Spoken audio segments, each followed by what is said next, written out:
Hello students, in previous lecture we are discuss about cell wall. हमने previous lecture में cell wall की study की थी. In this video we are going to talk about the second feature of cell, that is nucleus. हमने जब chapter start किया था तब हमने बताया था कि जो रॉबर्ट हुक ने बहुत सारे हेक्सागोनल लाइक चैम्बर को ऑब्जर्व किया था, जिन्होंने एक चैम्बर को क्या कहा, ये सेल है. और सेल हैव 3 फीचर. आपको पता है सेल के पास 3 फीचर्स होते हैं. कोई भी सेल्स होगी उसके पास 3 फीचर्स होंगे. कौन कौन से? पहला है प्लाज्मा मेम्ब्रेन, सेकेंड है न्यूक्लियस एंड थर्ड है साइटोप्लाज्म. प्लाज्मा मेम्ब्रेन की स्टडी हम कर चुके हैं, राइट. हमने प्लाज्मा मेम्ब्रेन के बारे में पढ़ लिया है कि प्लाज्मा मेम्ब्रेन क्या है, इसका फंक्शन क्या होता है, और इसके साथ साथ इसमें ऑस्मोसिस होती है और क्या ये सिलेक्टिवली परमिएबल है. ये सारी चीज़ें हम पढ़ चुके हैं. In this day we are discuss about nucleus. आज के इस वीडियो में हम न्यूक्लियस डिस्कस करेंगे. Nucleus, we know that the first time nucleus is observe by Robert Brown. First time nucleus को ऑब्जर्व किया था वो किसने किया था? Robert brown. रॉबर्ट ब्राउन ने सबसे पहले न्यूक्लियस को ऑब्जर्व किया था. अगर हम जब आपने टेम्परेरी ओनियन पील्स की स्लाइड का प्रिपरेशन किया था, अब ये किया नहीं था, हमने बताया था, देखिए लैब तो है नहीं, तो उसमें आपने अगर उसी ओनियन पील्स की स्लाइड को अगर आप ऑब्जर्व करोगे, राइट, तो आप उसको ऑब्जर्व करने से पहले उसमें क्या करना पड़ेगा? आपको आयोडीन सोल्यूशन डालना पड़ेगा. क्यों? क्योंकि जो भी स्लाइड हम प्रिपेयर करते हैं, जो भी टेम्परेरी स्लाइड हम बनाते हैं, वो कुछ आफ्टर 12 आवर्स, आफ्टर 6 आवर्स वो क्या हो जाती है? डैमेज हो जाती है, खराब हो जाती है. अगर आप उसको ऑब्जर्व करोगे तो उसमें कुछ भी दिखाई नहीं देगा. लेकिन अगर आप अगर उसी स्लाइड को जो कि खराब हो चुकी है, अगर आप उसमें आयोडीन सोल्यूशन डाल देते हो, राइट, आयोडीन सोल्यूशन एक को डिप कर देते हो, तो क्या होगा? वो रीस्टेंड हो जाएगी, वो दोबारा से कलर्ड हो जाएगी. जैसे वो थी वो दोबारा से वैसे ही कलर्ड हो जाएगी. और आपको पता, we know that according to their chemical composition different region of cell get colour differentially. जो सेल का डिफरेंट रीजन होता है वो डिफरेंशियली कलर्ड होता है. ऐसा नहीं सब एक जैसा कलर हो जाएगा, तो आप जान ही नहीं पाओगे कि क्या है, कौन सी प्लाज्मा मेम्ब्रेन है, कौन सा न्यूक्लियस है, कौन सा साइटोप्लाज्म है. इसीलिए जो सेल का रीजन है वो क्या होता है? डिफरेंशियली कलर्ड होता है. सम रीजन अपीयर डार्कर, जैसे कि जो प्लाज्मा मेम्ब्रेन है, जो न्यूक्लियस है, ये सब डार्क कलर के दिखाई देते हैं. And some region coloured lighter. और कुछ रीजन क्या होते हैं, जैसे कि साइटोप्लाज्म, ये आपका लाइट स्टेन गेन करता है, लाइटली कलर्ड होता है, जैसे कि पिंक कलर होता है, और ये एकदम डार्क ब्राउन कलर के हो जाते हैं. क्लियर? तो अगर हम उसी टेम्परेरी ओनियन पील्स की स्लाइड को आयोडीन पुट कर आयोडीन सोल्यूशन उस पर डाल करके ऑब्जर्व करते हैं, तो आपको पता होगा कि उस एक डार्क ब्राउन कलर की स्फेरिकल बॉडी जो सेंटर से थोड़ा सा साइड में आपको दिखेगी, दैट इज कॉल्ड न्यूक्लियस. वो आपका क्या है? न्यूक्लियस है. ये जो ओनियन पील्स है आपकी, यानी कि आप कौन सी सेल ऑब्जर्व कर रहे हो? Plant cell, right. तो जो प्लांट सेल में आपको जो स्फेरिकल बॉडी है, डार्क स्टेन्ड स्फेरिकल जो बॉडी होगी, वो सेंटर में नहीं, सेंटर से थोड़ा सा साइड में आपको दिखेगी. क्यों? Due to presence of a large vacuole. आगे पढ़ेंगे कि वैक्यूल क्या होते हैं, उसका फंक्शन क्या होता है. In the case of plant, आपने difference between plant and animal cells में लिखा है कि प्लांट सेल में क्या होती है? एक लार्ज सिंगल वैक्यूल प्रेजेंट होती है. उसी लार्ज सिंगल वैक्यूल की वजह से जो न्यूक्लियस होता है वो सेंटर से थोड़ा सा साइड में होता है, in the case of plant. But in the case of animals the nucleus are present in the centre of the cells. जो न्यूक्लियस है वो बिल्कुल सेल के सेंटर में प्रेजेंट होता है, क्योंकि उसमें लार्ज वैक्यूल नहीं होती, उसमें बहुत ही छोटी छोटी वैक्यूल्स प्रेजेंट होती है. क्लियर? तो हम क्या करते हैं, उसी ओनियन पील्स को दोबारा से रीस्टेंड करते हैं with the help of iodine solution. Iodine solution की हेल्प से हम क्या करते हैं, उसको दोबारा से कलर करते हैं. तो आपको इस तरीके से स्ट्रक्चर दिखेगा। ये है slightly dark stain spherical body जो कि सेंटर से थोड़ा सा साइड में होगी, वो होगा आपका न्यूक्लियस। हम आयोडीन सोल्यूशन की जगह पर सेफ्रानीन और मेथिल ब्लू क्या यूज कर सकते हैं? सेफ्रानीन और मेथिल ब्लू क्या यूज कर सकते हैं? सेफ्रानीन और मेथिल ब्लू। अगर आप आयोडीन सोल्यूशन नहीं आपके पास नहीं डालना चाहते तो आप सेफ्रानीन भी डाल सकते हो और मेथिल ब्लू भी डाल सकते हो, मेथिलीन ब्लू भी डाल सकते हो। सेफ्रानीन एंड मेथिलीन ब्लू ये तो डाई है, स्टेन्ड है। क्लियर? ये मैंने पहले ही जब स्लाइड प्रिपरेशन था तो बता दिया था मैंने कि सब क्या है, सेल को कलर करने वाली डाई है, स्टेन है।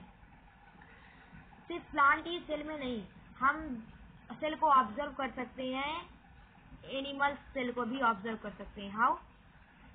क्या करना पड़ेगा आपको एनिमल सेल को ऑब्जर्व करने के लिए? एनिमल सेल की स्लाइड बनाना पड़ेगा, राइट? तो कैसे बनाते हैं एनिमल सेल की स्लाइड? सबसे पहले क्या करते हैं कि एक ग्लास स्लाइड लेते हैं, राइट, और उस पर एक ड्रॉप वाटर उसमें रखते हैं। एक ग्लास स्लाइड लेंगे, उसमें क्या रखेंगे? 1 ड्रॉप ऑफ वाटर। और उसके बाद आपको क्या करना है? एक आइसक्रीम की जो आइसक्रीम स्पून होता है, वुडन आइसक्रीम स्पून से अपनी स्टिक पर स्क्रैप करेंगे। क्लियर? और जब स्क्रैप करने के बाद, जेंटली स्क्रैप करने के बाद, उससे कुछ उस स्टिक पर जो आइसक्रीम स्पून होगा उसमें कुछ स्टक आ जाएगा, कुछ मटेरियल आ जाएगा। क्लियर? उस मटेरियल को हम किस पर रखेंगे? ग्लास स्लाइड पर। जो आपने ग्लास स्लाइड ली है उस पर क्या करेंगे? उस मटेरियल को रखेंगे with the help of needle. Needle की हेल्प से हम उस मटेरियल को, जो आपकी आइसक्रीम स्पून स्टिक में लगा हुआ है, उस मटेरियल को निडल की हेल्प से हम कहाँ पर रख देंगे? ग्लास स्लाइड पर। क्लियर? हम ग्लास स्लाइड पर उसको रख देंगे। उसके बाद ग्लास स्लाइड पर रखने के बाद, सपोज ये आपकी ग्लास स्लाइड है, इस पर आपने क्या किया? उस मटेरियल को रख दिया, कुछ बहुत छोटा सा होगा, राइट? इसको क्या करना है? अनदर ग्लास स्लाइड से इसको इवनली स्प्रेड कर देंगे। क्लियर? ऐसे ग्लास स्लाइड है, इस पर आपने मटेरियल रखा हुआ इस तरीके से, किसी अनदर ग्लास स्लाइड से इसको इस तरीके से स्प्रेड कर देंगे। क्लियर? तो ये क्या हो जाएगा? इस पर इस तरीके से स्प्रेड हो जाएगा, एक फिल्म बन जाएगी पतली सी। क्लियर? अब इसको क्या करेंगे? स्टेन करेंगे, कलर करेंगे। अब इसको ऑब्जर्व करना है तो जाहिर सी बात है कलर करना पड़ेगा। विदाउट कलर आपको माइक्रोस्कोप में कुछ भी ऑब्जर्व नहीं होगा। तो जब आप इसको कलर करेंगे तो किससे कलर करेंगे? With the help of methylene blue. Methylene blue से कलर करेंगे, सेफ्रानीन नहीं यूज करेंगे क्योंकि सेफ्रानीन जो है वो डाई तो है लेकिन वो प्लांट सेल को कलर करने के लिए इस्तेमाल किया जाता है। ये आप किसकी स्लाइड बना रहे हैं? एनिमल सेल्स को कलर कर रहे हैं, तो उसके लिए आपने क्या इस्तेमाल किया? Methylene blue. Clear? Methylene blue की हेल्प से आपने इसको क्या किया? स्टेन कर दिया, कलर कर दिया। क्लियर? अब इस पे क्या करेंगे? अब ये स्लाइड तैयार है बिल्कुल। अब आप इस पे ग्लिसरीन डालेंगे और इसको कवर स्लिप से कवर कर देंगे। क्लियर? और इसको माइक्रोस्कोप में सेट कर देंगे। तो आपको ऑब्जर्व क्या होगा? आपको ऐसे ही चैम्बर्स ऑब्जर्व होंगे। क्लियर? चैम्बर्स ऑब्जर्व होंगे और जो स्लाइटली, जो आपकी डार्क स्फेरिकल बॉडी होगी जिसको हमने कहा न्यूक्लियस, वो कहाँ होगा? सेंटर में। क्यों सेंटर में होगा? Due to absence of a large vacuole. इसमें क्या होती है? एक लार्ज वैक्यूल नहीं होती, इसमें बहुत छोटी छोटी वैक्यूल्स होती हैं। इसीलिए जो न्यूक्लियस होता है वो सेंटर में होता है, लेकिन प्लांट के केस में सेंटर से थोड़ा सा हटके होता है। क्लियर? तो इस तरीके से हम एनिमल सेल को ऑब्जर्व कर सकते हैं। किससे? ह्यूमन स्टिक से। ह्यूमन स्टिक के मटेरियल की स्लाइड बनाएंगे तो आपको जो सेल्स ऑब्जर्व होगी वो एनिमल सेल्स होगी। क्लियर?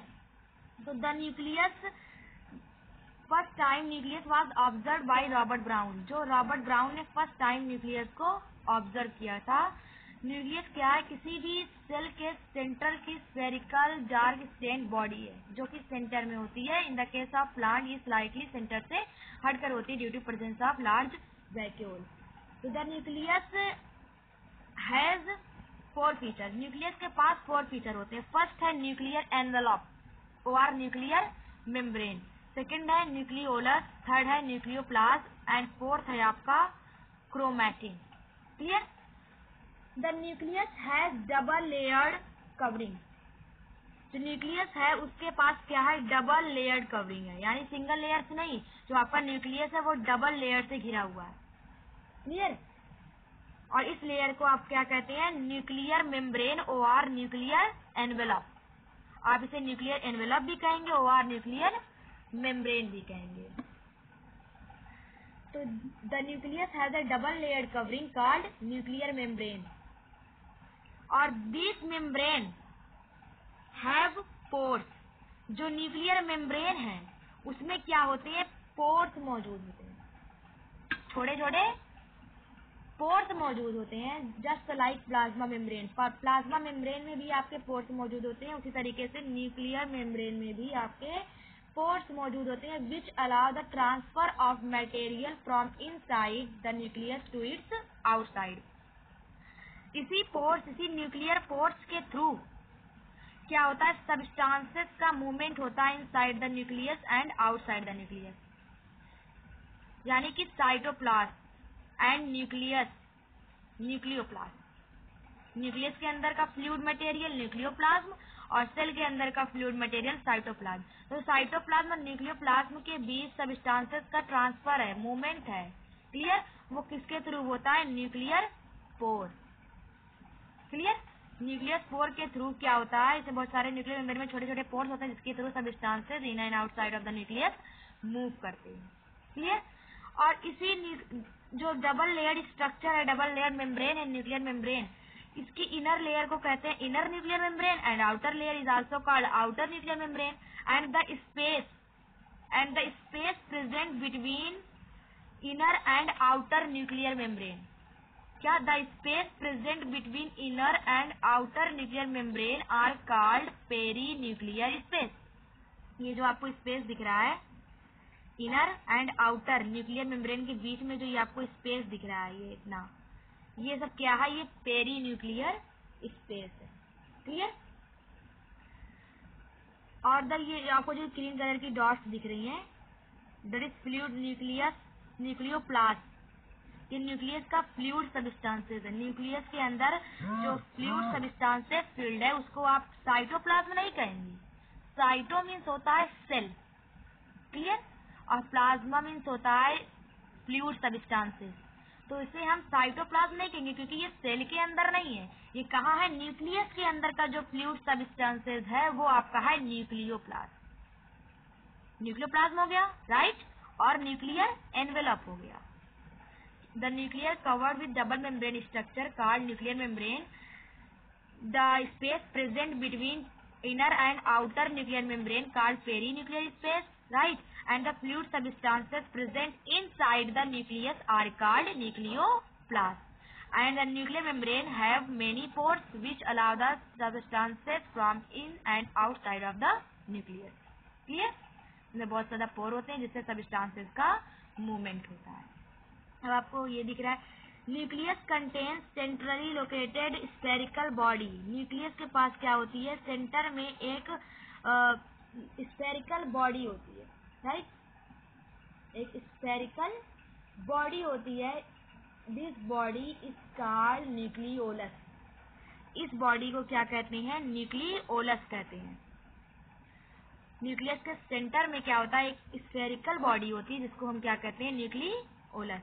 और ये जो आपको धागे नुमा स्ट्रक्चर दिख रहे हैं, right, this is called chromatin. Nucleus contain a thread like structure called chromatin. Nucleus क्या करता है, एक थ्रेड लाइक, धागे लाइक स्ट्रक्चर को कंटेन करता है जिसे हम क्या कहते हैं, क्रोमैटिन, राइट। ये स्ट्रक्चर है न्यूक्लियस का अंडर इलेक्ट्रॉन माइक्रोस्कोप। जब आप हाई पावर माइक्रोस्कोप और इलेक्ट्रॉन माइक्रोस्कोप में ऑब्जर्व करेंगे तो आपका जो न्यूक्लियस होगा वो इस तरीके से दिखेगा। क्लियर? और इसी न्यूक्लियर मेम्ब्रेन से क्या हो रहे हैं, आपके एंडोप्लाज्मिक रेटिकुलम का फॉर्मेशन होता है। Endoplasmic reticulum is a type of cell organelles. इसकी स्टडी हम आगे करेंगे, डिटेल में करेंगे कि क्या होता है ये और क्या फंक्शन है। और इसी एंडोप्लाज्मिक रेटिकुलम में क्या मौजूद है, राइबोसोम के पार्टिकल मौजूद होते हैं। तो जो राइबोसोम और एंडोप्लाज्मिक रेटिकुलम है ये सब सेल ऑर्गेनल्स हैं, इसकी स्टडी हम इसे आगे की वीडियो में करेंगे। फिलहाल हम इतनी की स्टडी करेंगे, न्यूक्लियस की, द न्यूक्लियस की स्टडी करेंगे। क्लियर? तो nucleus contain a thread like structure called chromatin. ये क्रोमैटिन को कंटेन करता है। But at the time of cell division, जब सेल डिवीजन का टाइम आता है, यानी जब सेल डिवाइड होती है, सेल डिवीजन मतलब one cell get divide to form two cells. एक सेल से जब दो सेल का फॉर्मेशन होता है, सेल डिवाइड होती है, राइट? तो क्या होता है, ये क्रोमैटिन क्या होते हैं, क्रोमोसोम में कन्वर्ट हो जाते हैं। ये जो थ्रेड लाइक स्ट्रक्चर है, ये क्या होता है, क्रोमोसोम में कन्वर्ट हो जाता है। क्लियर? और आपको पता है व्हाट इज क्रोमोसोम? क्रोमोसोम क्या होते हैं? Chromosome is a genetic material, right, जिनके पास क्या होती है, which contain information for inheritance of feature from parent to next generation. Chromosomes क्या है? जेनेटिक मटेरियल्स होता है which contain information for inheritance of feature from parent to next generation in the form of DNA. जो chromosomes है उसके पास genetic information होती है, जो क्या करता है, पेरेंट से प्रोजनी में ट्रांसफर करता है, पेरेंट से नेक्स्ट जनरेशन में ट्रांसफर करता है। किसके फॉर्म में? इन the form of DNA, in the form of DNA. Clear? और ये क्रोमोसोम्स आपको कब दिखेंगे? जब सेल डिवाइड होगी, यानी एक सेल से दो सेल का फॉर्मेशन होगा, cell divide to form two cell. Clear? जब एक सेल से टू सेल का डिवीजन, टू सेल बनेंगी, तब वहां पर ये जो थ्रेड लाइक स्ट्रक्चर है, ये क्रोमोसोम में कन्वर्ट हो जाएंगे। और क्रोमोसोम क्या है? जेनेटिक मटेरियल है which contain information for inheritance of feature from parents to next generation in the form of DNA. जो पेरेंट से नेक्स्ट जनरेशन में जेनेटिक इंफॉर्मेशन का ट्रांसफर होता है, वो क्या कौन करता है? क्रोमोसोम, क्योंकि इट कंटेन इंफॉर्मेशन, इसके पास ही इनहेरिटेंस की इंफॉर्मेशन होती है। क्लियर? और क्रोमोसोम्स, और जो क्रोमोसोम्स हैं, chromosomes composed of DNA and protein. जो क्रोमोसोम्स होते हैं वो डीएनए एंड प्रोटीन से बने होते हैं। क्लियर? और ये जो डीएनए है, इसी डीएनए के पास क्या होता है, इनहेरिटेंस इंफॉर्मेशन होती है। क्लियर? जो क्रोमोसोम्स है वो डीएनए एंड प्रोटीन से बना हुआ है, और इसी डीएनए के पास क्या होता है, इंफॉर्मेशन होती है, इनहेरिटेंस इंफॉर्मेशन होती है। और यही क्या है, जेनेटिक मटेरियल्स है।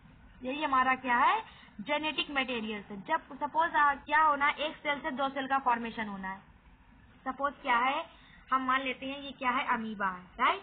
अमीबा क्या हो रहा है, डिवाइड हो रहा है, जिससे टू सेल बन रही है, दो अमीबी का फॉर्मेशन हो रहा है, दो डॉटर अमीबा बन रहे हैं। तो क्या होगा, अमीबा के बाद भी न्यूक्लियस होता है, राइट? और न्यूक्लियस में क्या होगा, क्रोमैटिन। और जैसे ही सेल डिवाइड होने वाली होगी, क्रोमैटिन क्या करेगा, क्रोमोसोम से में कन्वर्ट हो जाएगा, राइट? और क्रोमोसोम के पास क्या है, डीएनए है। अब डीएनए क्या है, जेनेटिक मटेरियल। अब डीएनए के पास क्या है, हमारी इनहेरिटेंस की इंफॉर्मेशन है।